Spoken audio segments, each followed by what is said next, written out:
आप देख रहे हैं भारत क्रांति न्यूज। मैं शिवशंकर दुबे। आइए आपको जनपद भदोही और उत्तर प्रदेश की प्रमुख खबरों से जोड़ते हैं। पहली खबर आपको प्रयागराज महाकुंभ की तरफ लेकर चलें तो प्रयागराज हेरिटेज टूर के नाम से मात्र 2020 रुपए में पूरे प्रयागराज जहां से जहां तक यह मेला लगा हुआ है, जितने भी ऐतिहासिक पौराणिक स्थल हैं, जो भी वहां पर घूमने और देखने लायक चीजें हैं, सभी चीजों के बारे में आपको सुबह 6 बजे से लेकर शाम 7 बजे तक पूरा यह ट्रेवल कराया जाएगा। इसके लिए ऑनलाइन बुकिंग जारी है। ऑनलाइन बुकिंग करके आप यह जो 144 वर्षों बाद महा अवसर आया है उसका लाभ ले सकते हैं। आपको बताएं कि यूपी में देर रात 31 आईएएस अफसरों का तबादला कर दिया गया है, जिसमें 14 डीएम और 3 कमिश्नर सहित 31 लोग शामिल हैं। 14 जिलों के डीएम सहित 3 मंडलों के कमिश्नर भी बदल दिए गए हैं।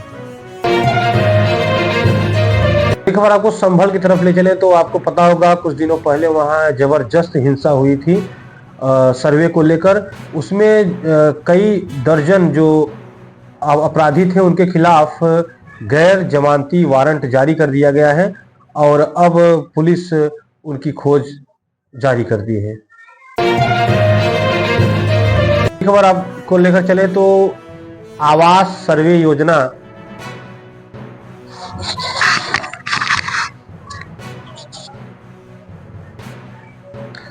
अगली खबर आपको लेकर चले। पीएम आवास जो दिया जाता है उसका फिर से सर्वे शुरू हो चुका है, जिसको आवास प्लस योजना के नाम से जाना जा रहा है।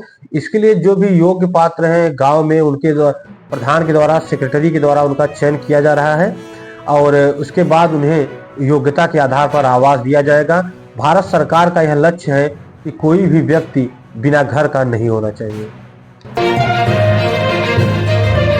अगली खबर आपको भदोही के औराई की तरफ ले चले तो औराई थाने में कुछ दिन पहले एक वादिनी ने यह मुकदमा दर्ज कराया कि उसकी बहन के साथ दुष्कर्म हुआ और मारपीट की धमकी दी गई। इसको पुलिस ने तुरंत त्वरित एक्शन लेते हुए पॉक्सो एक्ट के तहत कार्रवाई की और पुलिस अधीक्षक अभिमन्यु मांगलिक के नेतृत्व में जो आरोपी था उसे गिरफ्तार कर लिया गया है। जिलाधिकारी भदोही द्वारा मुख्यमंत्री डैशबोर्ड पर जितने भी राजस्व के कार्य हैं और जो कर करेक्टर जो टैक्स से संबंधित कार्य हैं उनकी समीक्षा बैठक की गई और इसको और भी बढ़ाने के दिशा निर्देश दिए गए और साथ ही जो भी शिकायतें इससे संबंधित हैं उन पे ढिलाई न बरतते हुए त्वरित कार्रवाई करने का निर्देश दिया गया।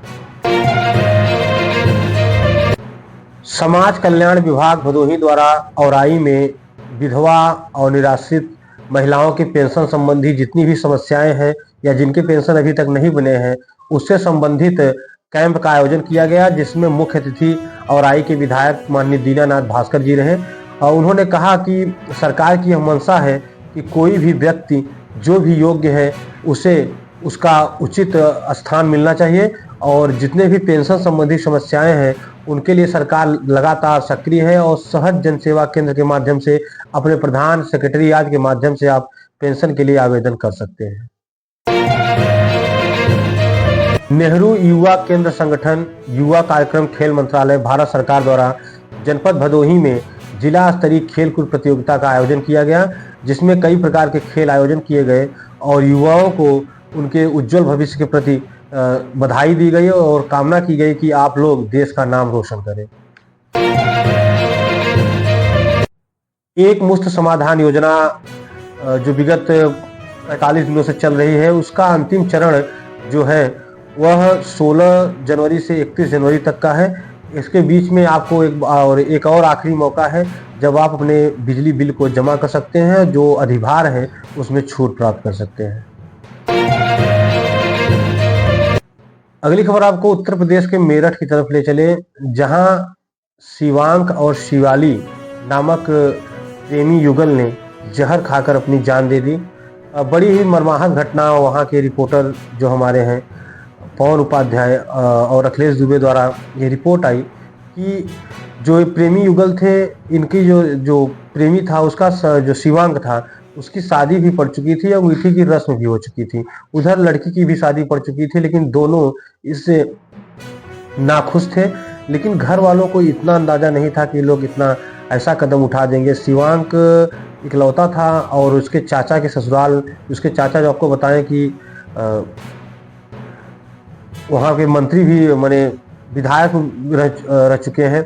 तो तमाम सारी व्यवस्थाएं होते हुए भी ऐसा कदम क्यों उठाया गया, यह लोगों को आश्चर्य हो रहा है और यह समाज को सोचने पर मजबूर करता है कि अगर ऐसी कोई घटना है तो उसे किस तरह उसका सॉल्व किया जाए, ताकि ऐसी घटनाएं सामने ना आए कि प्रेमी युगल को जान देने की नौबत आए।